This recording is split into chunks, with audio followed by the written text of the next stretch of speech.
Well, thanks for coming out on this unseasonably cold night in Las Vegas. This is not Chamber of Commerce weather, as they refer to it. So it's a good night to be inside listening to a lecture on an important topic. This is the 10th lecture in the Brookings series. And I'm Robert Lang. I'm UNLV Director of Brookings Mountain West. And we are scheduled to have our next lecture on the 17th by Bill Antholis, who's Managing Director of the Brookings Institution. And his topic is Between Massachusetts and the Midterms, Public Policy and the 2010 Congressional Elections. Should be fun. Any discussion of the 2010 congressional elections is always interesting.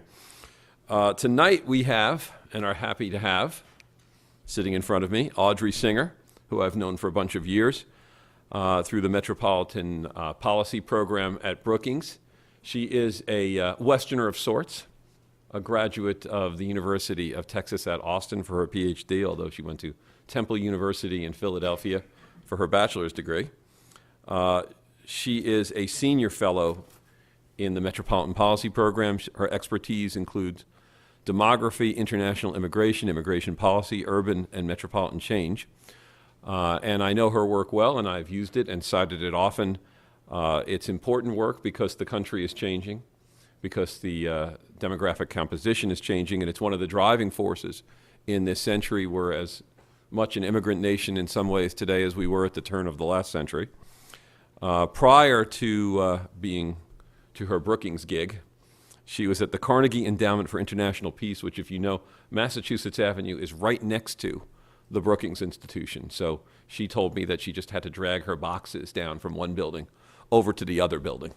Now, before that, she was at Georgetown on the other side of the city in, what was the program? I think it was demography. Very fitting, given that your doctorate's in that.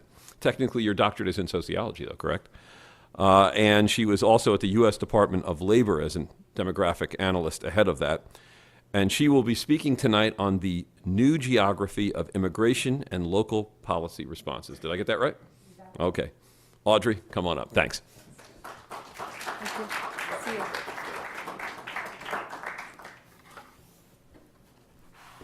Hello, everybody. It's a real pleasure to be here.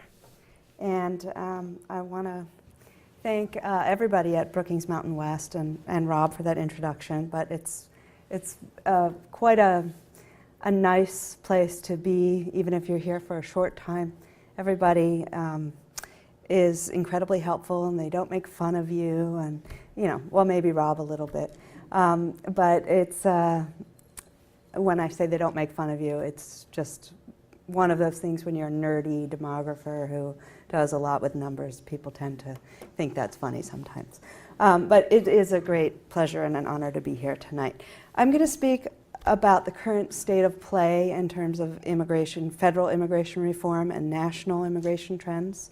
But I'm also going to talk about the new geography of immigration, in particular the new metropolitan geography of immigration, and also demonstrate and discuss how the arguments that are happening in Washington, in Congress, are influencing local reactions to immigration and local responses in states and localities across the country. And then I'll circle back to how the local and the national are connected and what the prospects are for immigration reform.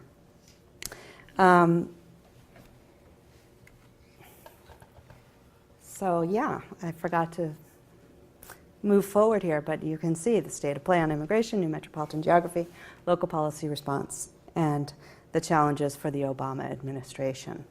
So I'll talk first about the context in Washington. Yesterday, President Obama was to have a meeting with Senators Graham and Schumer about reforming the nation's immigration laws. Unfortunately, the meeting was postponed.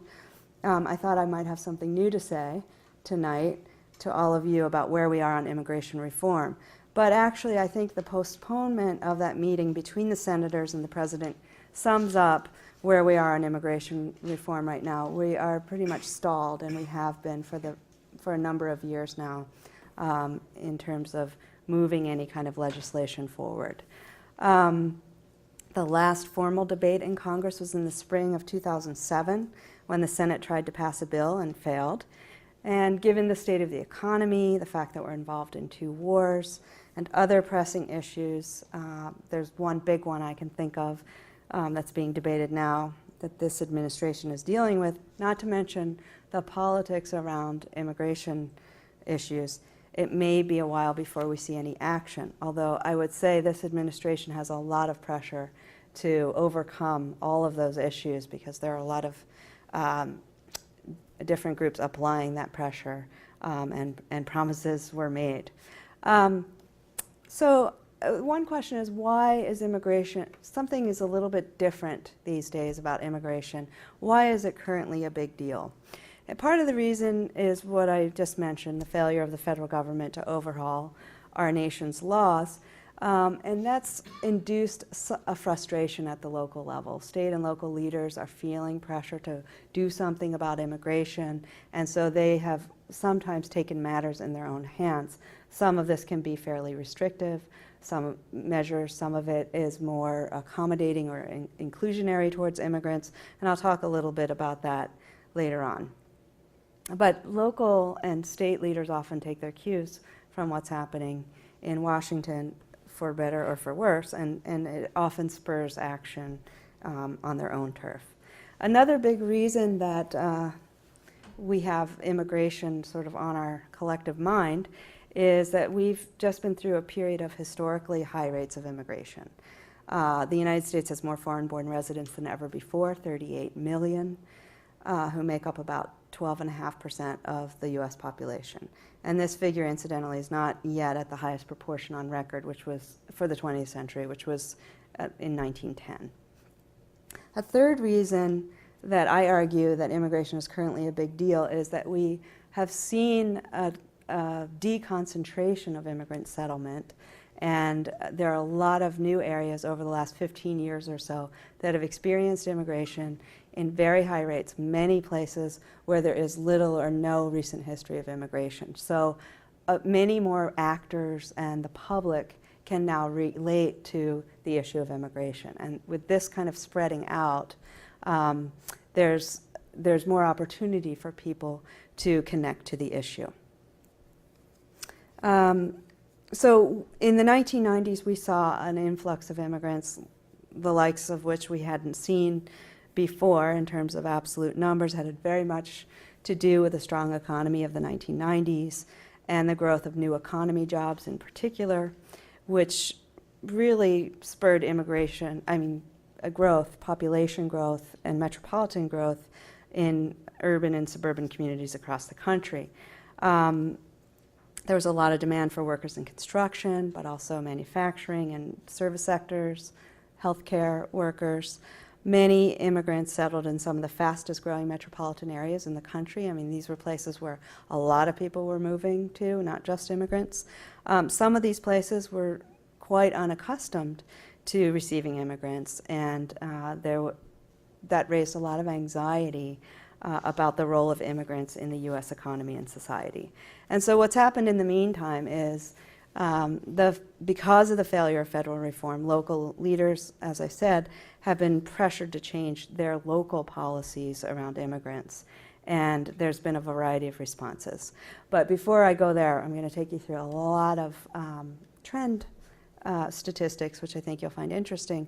But let me just note a few statistics relevant at the national level to the immigration reform debate include the fact that immigrants are 1 in 7 workers. They're 1 in 5 low-wage workers. They represent about half of all new entrants to the labor force, or at least they did until very recently when the recession really got started. And 1 in 5 children living in the United States has at least one foreign-born parent. So there's a lot going on and in a lot of different sectors in this country. So we have to add the new current context, and that is high unemployment in a lot of places, very variable across the country, shrinking budgets in a lot of areas. And so that adds to, with this sort of holding pattern we're in with federal reform, it adds to pressure at the local level. And before we get too far along, I just want to point out where the United States as a nation fits into other major immigrant receiving countries in the world. And here you can see a list of the other big immigrant receiving countries. The U.S. has more immigrants than any other country, far and away. Next is Germany with 10 million, 5 to 7 million in the UK, Canada, and France, and about 4 million in Australia. However, if you look at the percentage of the population that's foreign-born, you can see there's a lot of variation, and the U.S. is not at the top, but Australia and Canada have about 1 in 5 persons that are foreign-born in those countries.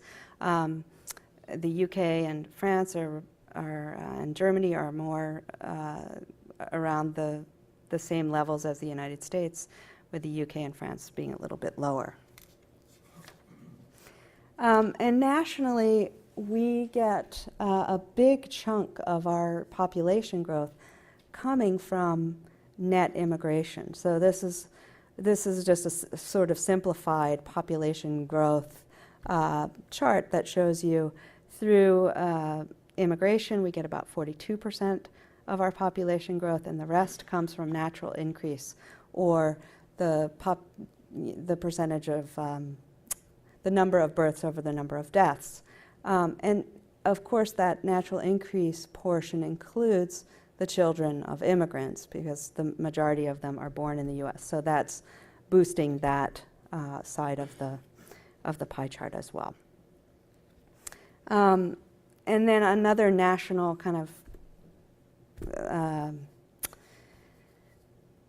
statistic is one about legal status, and this is sort of where some of the bitterest parts of the debate come in, and that mostly concerns the unauthorized or the illegal or the undocumented population.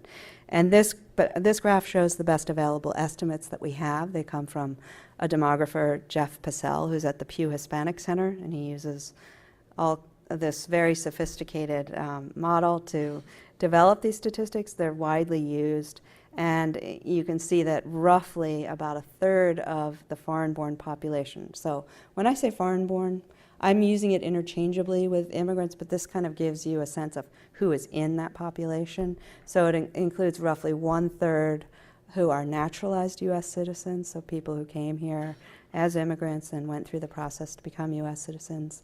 1/3 or roughly 1/3 are legal permanent residents. These are people with green cards. About 1/3 are unauthorized, and these include people who entered the United States surreptitiously across the border. He estimates that to be about 60% of the unauthorized population. And the other 40% are people who enter with a valid visa, a temporary visa, and then overstay the terms of the visa.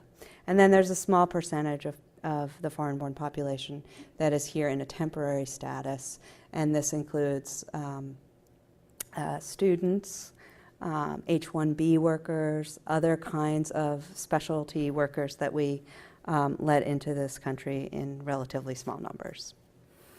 And then nationally, this just gives you a sense of what the broad regions are, the source regions for immigrants. Slightly more than half come from Latin America and Caribbean countries, about 27% from Asian countries, and these categories can be really big.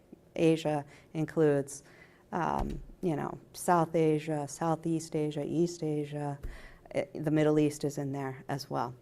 About 13% come from Europe, 4% from the African continent, and I might add that immigrants from Africa are the fastest growing segment of source region in recent years. And that's partly a refugee flow, but not exclusively. There are a lot of Africans who are coming here under very different conditions. The top largest source countries, I just thought this would be interesting to review. Head and shoulders above everybody else are the Mexican immigrants, about 12 million in total. in the United States.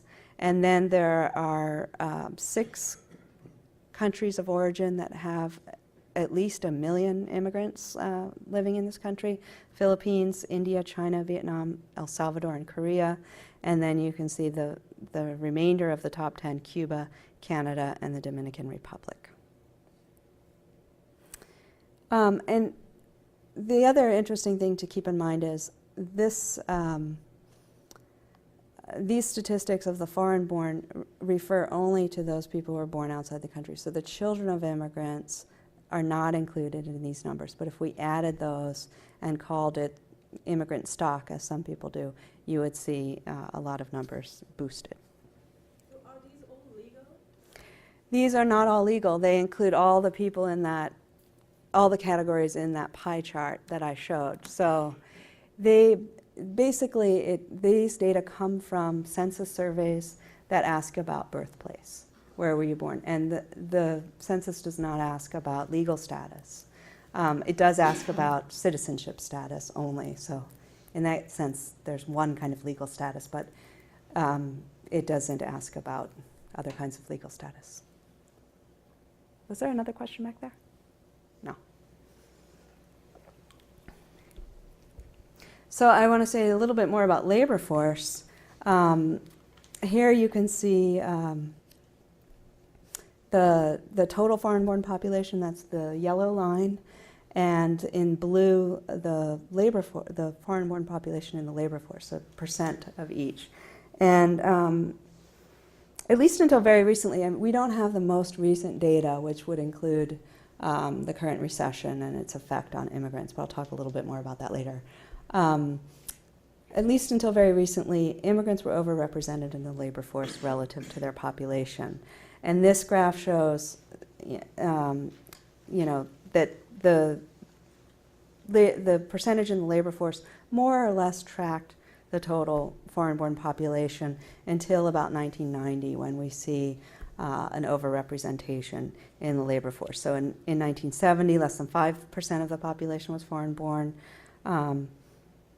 and about the same percent were in the labor force. And by 2005, we had about 12% of the population foreign-born, but they represented almost 15% of the labor force.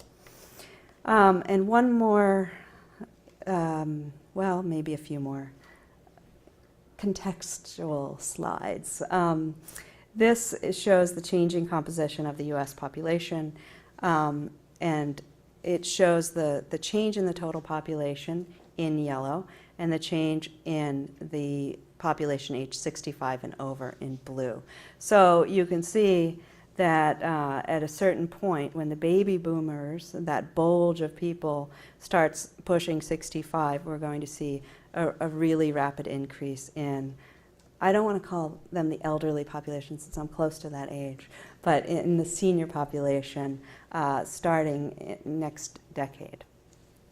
Well, in this coming decade.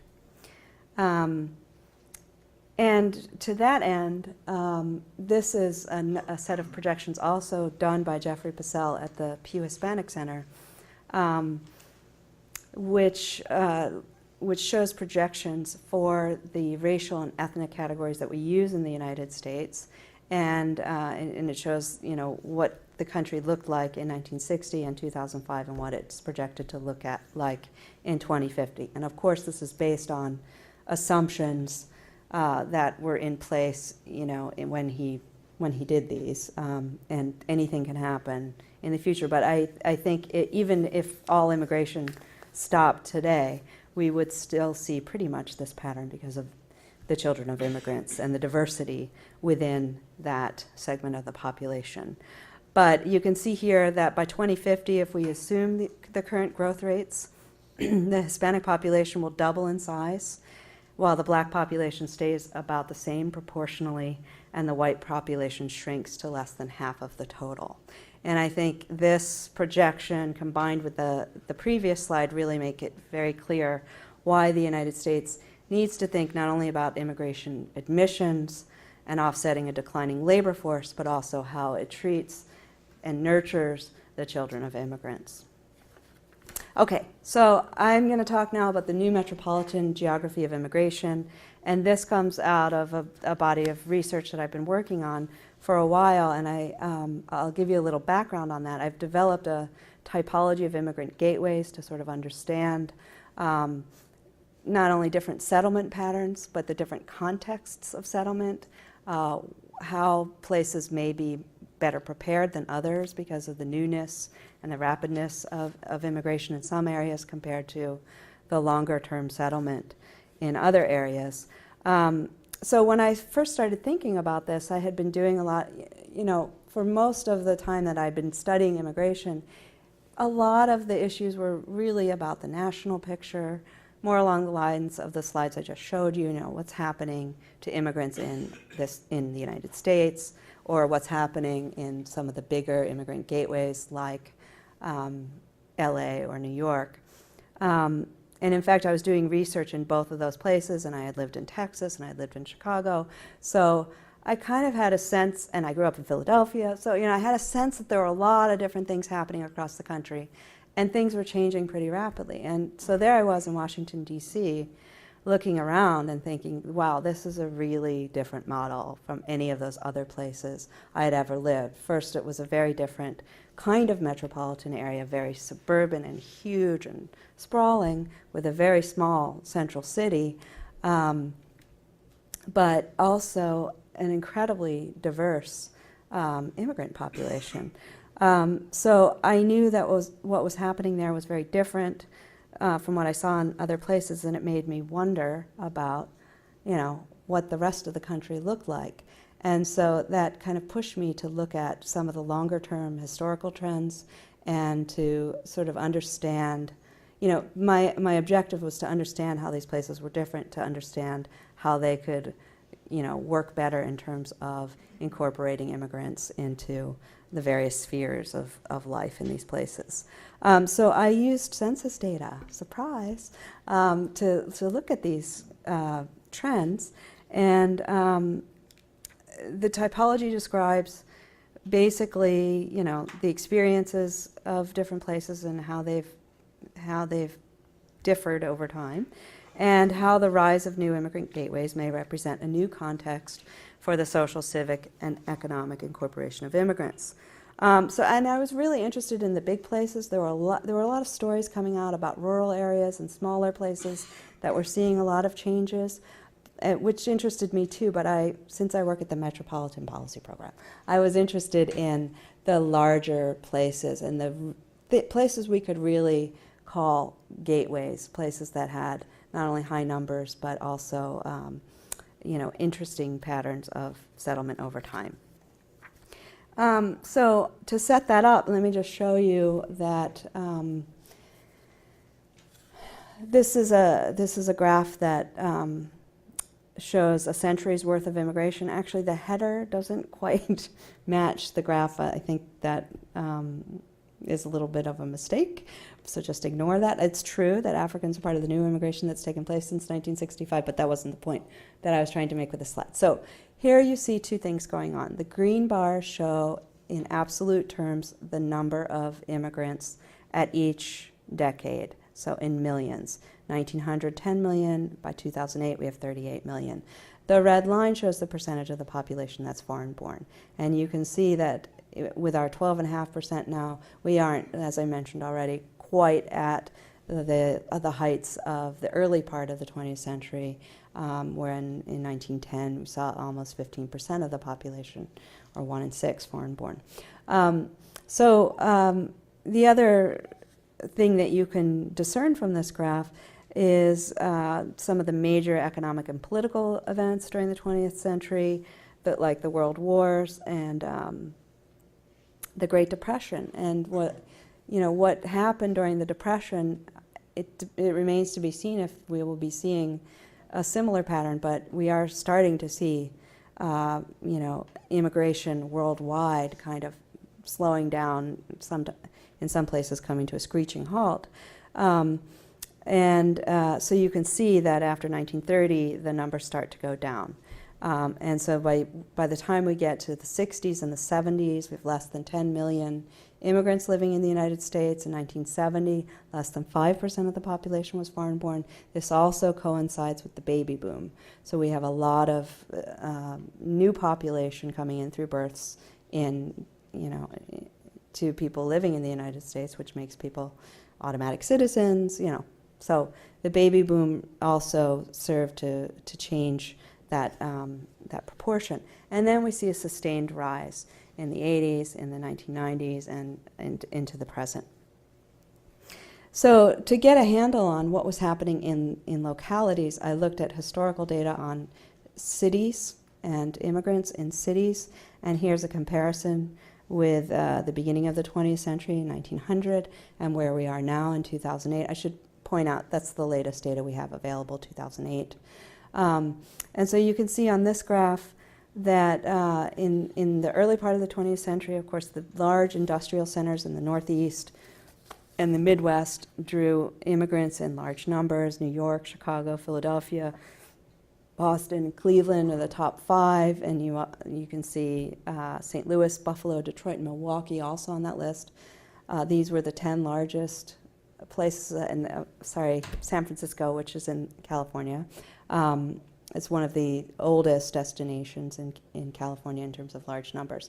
And then that other column shows the proportion of the population that was foreign-born in those places at that time. So there's a range between about 20% to about 37% in New York.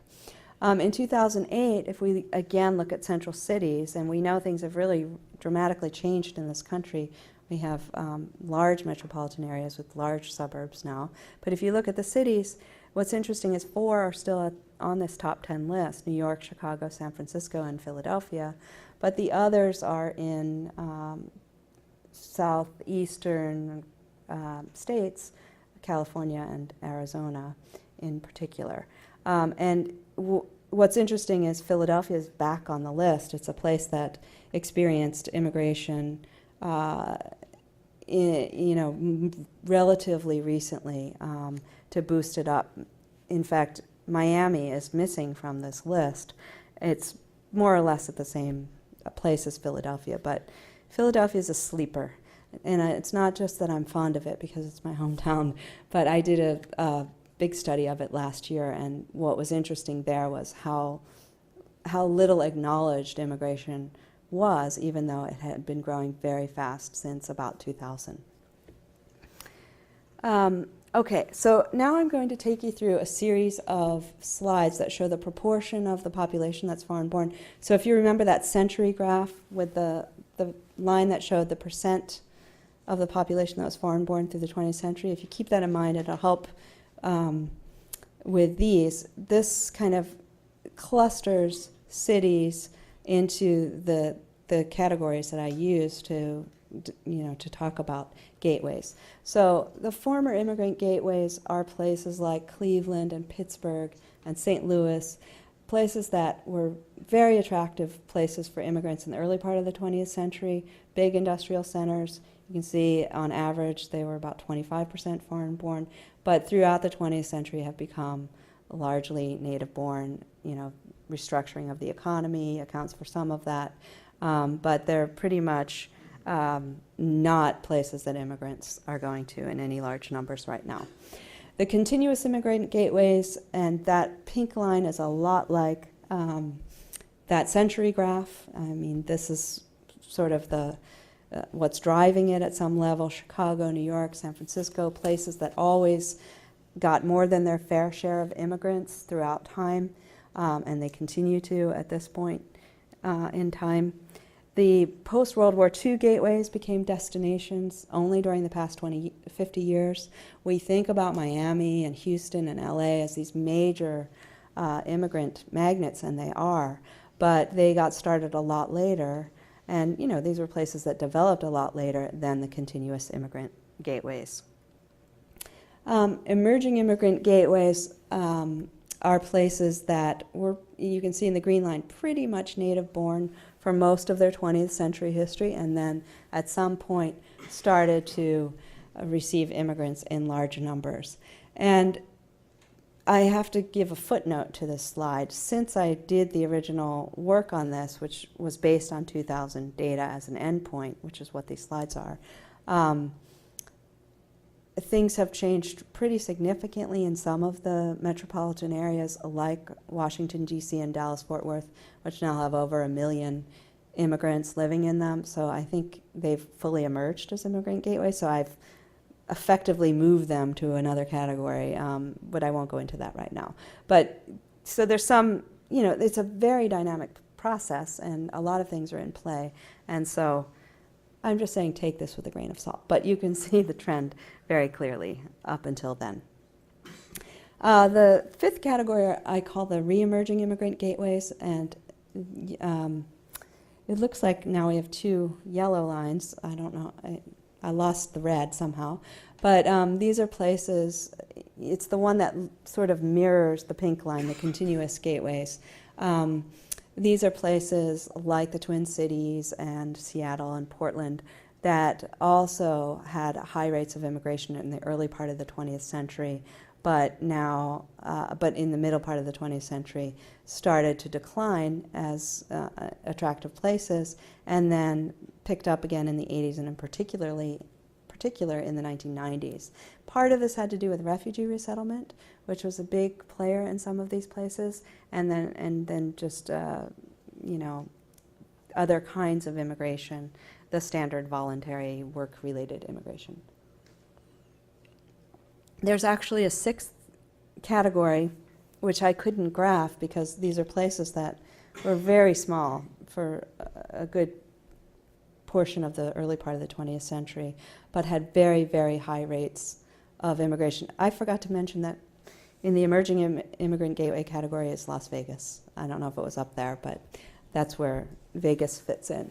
But the 6th category are places like Salt Lake City, Austin, Texas, Charlotte, North Carolina, Raleigh, and a few other places in North Carolina that really saw incredible growth in particularly in the end of the 1990s, but still had relatively small numbers of immigrants in absolute terms. But they were definitely places to watch, and I called them pre-emerging immigrant gateways. So that's the typology. And I'm going to talk a little bit about what's happened recently in terms of what we know since the recession started, but we're limited by the data that we have. So 2008 is the most recent. But this is a list of the top 10 metropolitan areas. So you saw the cities, but really a more realistic portrait of immigrant settlement in this country, we have to look at the metropolitan areas. So there are really no surprises on this list. New York, LA, Miami, Chicago, San Francisco, Houston, Dallas, Fort Worth, Washington, they all have at least 1 million. New York and LA, 5 million, over 5 million, over 4 million respectively, and then Riverside, San Bernardino, and Boston coming in just below 1 million. However, if you look at the fastest growing places, which are of great interest to a lot of people, you can see a really different list of metropolitan areas. So this shows how many immigrants were, this is the list of the top 10 metropolitan areas in terms of immigrant growth between 1990 and 2008. And you can see the number of immigrants living in these places in 2008, which is a very wide range, and the percentage change during that time period. It's dominated by Sunbelt metros, and particularly in the Southeast. The top 3 are in North Carolina, Charlotte, Raleigh, and Greensboro. All happen to be pre-emerging immigrant gateways. Atlanta and Nashville round out the top 5, and then we see Las Vegas, which saw its immigrant population grow from about 70,000 in 1990 to over 400,000 in 2008, which is a 5-fold increase. Nationwide, this is a map that looks at this decade, so the change from 2000 to 2008, and the rate across the top 100 metros, which is what's shown here, was 37% growth. So that's slower than the 1990s by about 20 percentage points, but on average, metropolitan areas grew their immigrant population by about 37%. Metro areas in the southeast gained immigrants at a faster rate than most other regions. But for this period, many metro areas in the Great Plains, in Texas, in inland California, in the Mountain West, had above average growth, and metropolitan areas in the Great Lakes, in the industrial Northeast, and the western coastal region saw slower than average growth. One of the most important shifts that we've seen recently within metropolitan areas, and this is something that I'm very interested in, is the shift from settlement in central cities to settlement in suburban areas. This is a natural, seemingly naturally occurring phenomenon because of the growth and development of newer metropolitan areas with extensive suburbs. And these places present new opportunities in new places, and we see an increasing preference for suburban living among immigrants as well as others. So this shows the rising attraction of the suburbs and the shift away from the urban core between 1980 and 2008. In 1980, 41% of immigrants in the U.S. lived in the primary cities of the top 100 metropolitan areas. By 2008, that share had decreased to only 34%. And in 2008, just over 1/2 of all immigrants in the 100 largest metropolitan areas lived in the suburbs of those metropolitan areas, compared to just 54% in 1980. So, the 100 largest metropolitan areas contain about 2/3 of all immigrants in the country, maybe more. But there's also smaller metropolitan areas and non-metropolitan areas that have also attracted immigrants. So the smaller metropolitan areas are basically places with under 500,000 total population. They've maintained their shares of roughly 9-10% in the smaller metropolitan areas, about 5% in the non-metropolitan areas, but those statistics mask the high growth rates in some of these areas, in particular the non-metropolitan areas. So the big question right now is, what has happened to immigration since the recession started, and how has it affected metropolitan areas? So when we look at the most recent data that's available, it's clear that immigration overall has started to slow. And so between 2007 and 2008, we see no significant change in the population. Remember, this is after many, many years of growth and pretty high growth. I expect we'll see a more dramatic slowing when the 2009 numbers come out in the fall. But there seems to be, among metropolitan areas, 3 general trends. So there are a bunch of places that seem to be weathering the recession relatively well, and they still saw new immigrants arrive between 2007 and 2008. Many of the metropolitan areas in Texas fit into this category. Texas metros have been performing relatively well during the recession. Atlanta's in this category, Portland, Oregon, a few other places that have continued growth since the recession started. And these are all places that were growing fairly rapidly before. Metropolitan areas that are not doing so well economically saw their net number of immigrants decline. In some cases, this was fairly dramatic. For example, Los Angeles topped the list, registered a loss of about 100,000 immigrants between 2007 and 2008. But some of the more interesting cases are places that were growing exceptionally fast during the 1990s and during this decade as well, and then did a U-turn. Well, it's sort of premature to call it a U-turn, but something happened in this last year, when they started to register a net loss. So Las Vegas and Phoenix are both in that category. Several California metros, such as Riverside, San Bernardino, San Jose. So these are places that were growing, as you all know, growing very fast, and immigrant population was also growing very fast, and now they're seeing an actual net decline. The third category are places that are more or less holding steady, and there are a lot of the pre-emerging gateways in this category, but also another Mountain West metro, Salt Lake. But a lot of these places, it's unclear what's going to happen. So on this list, we see Charlotte, Raleigh, Orlando, Sacramento, Philadelphia, Washington, D.C. We don't know what's going to happen, how these trends are going to play out over the next couple of years, but I imagine we'll see, some variation still. But these kinds of changes may be much longer term than what we've just seen in the last year of data.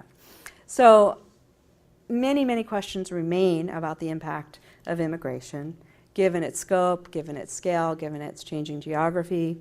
One of the big questions is, will the suburbs offer newcomers more opportunities for becoming part of the larger fabric of American life? Or are there going to be places that develop into zones of isolation, segregation? Do the suburbs of the 21st century gateways promise more multi-ethnic and multiracial neighborhoods, as we've seen in some places? Better access to jobs, more rapid adjustment economically, socially, linguistically? Or will these rapid rates and or the pace of incorporation be slowed as immigrants disperse around to various area? And one of the questions from a public policy perspective is how well prepared are newer destination areas in terms of social service infrastructure, in terms of language programs, in terms of other issues where immigrants encounter institutions in their communities. How well equipped are these places? How well equipped can they be, especially given the current context? So I will talk a bit about state and local response, and this is a little bit less pointed at particular places, but comes out of a lot of research that people have done, including the authors that worked with me on a book called 21st Century Gateways, where we did 9 case studies of the newer destinations around the country, and we focused primarily on the suburbs in those 9 places.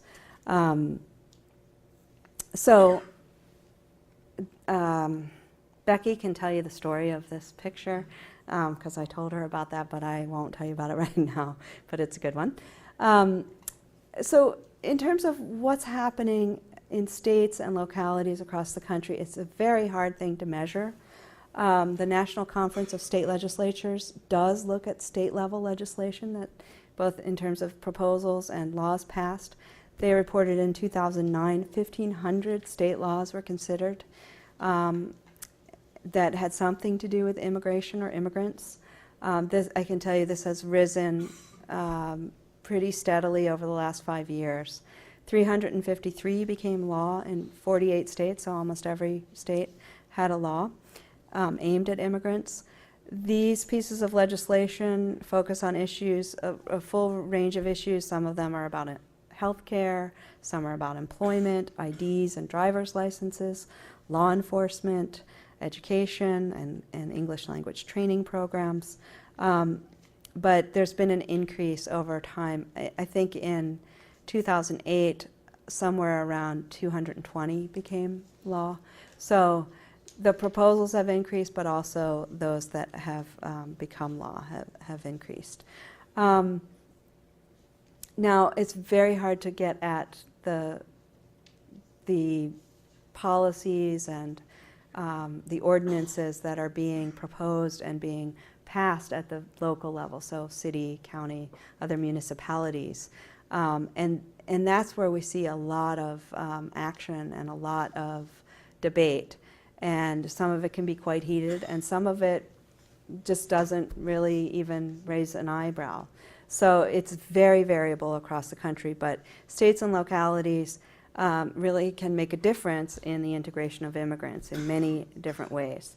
And so this is sort of a very abstract way of talking about the range of responses, but the point is that, the way localities respond is very variable, but also really sets the tone in certain localities.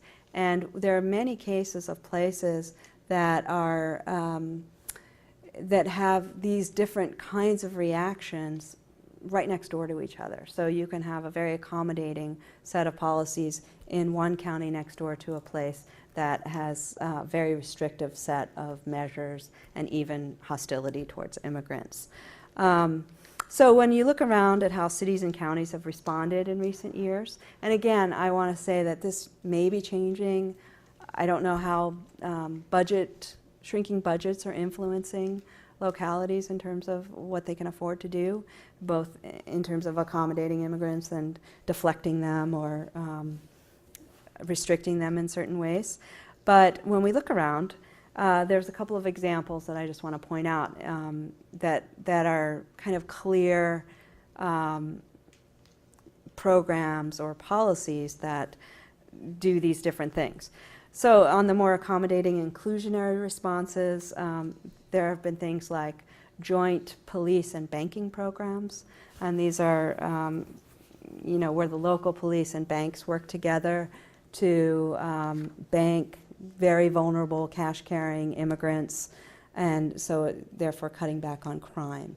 So the idea is to get people to use banks so that police can police the area for more serious crimes. Another controversial kind of a inclusionary practice are localities that use county or public funding to fund day labor sites. That happens in a lot of different places, cities and counties across the country. Other places have language access programs. In fact, some places have states and cities and counties have passed executive orders that provide for the provision of services in languages that immigrants speak, and that's sort of a new mandate in a lot of places for state and municipal services. On the more restrictive end, we see a number of responses, and these really vary again from place to place. A lot of housing ordinances that are designed to cut back on overcrowding, and are sort of a public safety issue in various places. But there are some of these kind of border on being restrictive in the sense that there have been proposals and even laws passed that restrict what the relationships can be among people in certain households. Some of those get struck down, but some of them I think live on. There are English-only ordinances. There are crackdowns on day labor sites. So there's sort of a reverse to the kinds of things I mentioned in the inclusionary bucket. A lot of local law enforcement agreements, some of them very formal, like the 287G program, which is agreements between local law enforcement and immigration and customs enforcement. So local police departments carrying out federal immigration enforcement.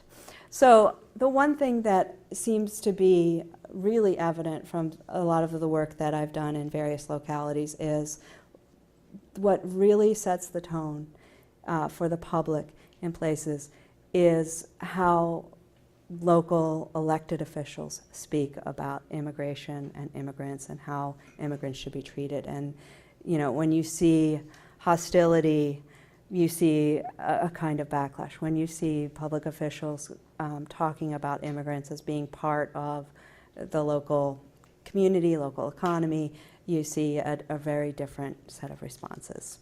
But overall, I would say that there are a lot of challenges. There's no uniform set of policies and programs that you can look at across the country or with federal funding that aids in the social, economic, and political incorporation of immigrants. There's a lot of local action around these issues that I just mentioned: day labor, language policies, which cuts in both directions, of course, occupancy policies. And so, as I mentioned, there's a lot of fragmented responses across metropolitan areas. What seems to be a very prominent feature in a lot of places is that when you see fast pace of change, that really complicates issues because people start making decisions very quickly and there's a lot of pressure to do things. And here I say also local governance structure matters. When you look at unincorporated places, it's a very different situation from places that have elected officials. I think we might be running out of time because I just looked at my watch, but I wanted to just mention 3 challenges for the Obama administration very quickly, and I won't go into my full set of thoughts, but we can talk about this if you'd like. We're in a situation right now where there's a lot of pressure on this administration to make a move, and the president has said he's not willing to go forward with movement on immigration reform without bipartisan support for at least the principles of what should happen next. And we haven't really seen that. Lindsey Graham has stepped forward, but other Republicans have not really stepped forward in the same way. So we're a little bit in a holding pattern. However, once we do have a new set of policies, and they will be around worksite enforcement, border enforcement, legalization, and maybe changes to our admissions policies, implementing that will be a very serious challenge in terms of, the kinds of proposals that are out there for biometric ID cards, for, E-Verify, which is an electronic database to verify whether you're eligible to work in this country. So a lot of bureaucratic and technical issues that will have to be ironed out. And third, which is sort of my main focus, even if we do have this set of reforms, even if we do have what people are calling comprehensive reform, immigration reform, we still have the issue that will be with us for the long haul, and that is, what are we doing right now in terms of integrating immigrants who are already here? How do we move them socially, economically, civically into mainstream America, or however we want to put it. So I will end there, and I'm very interested in your questions.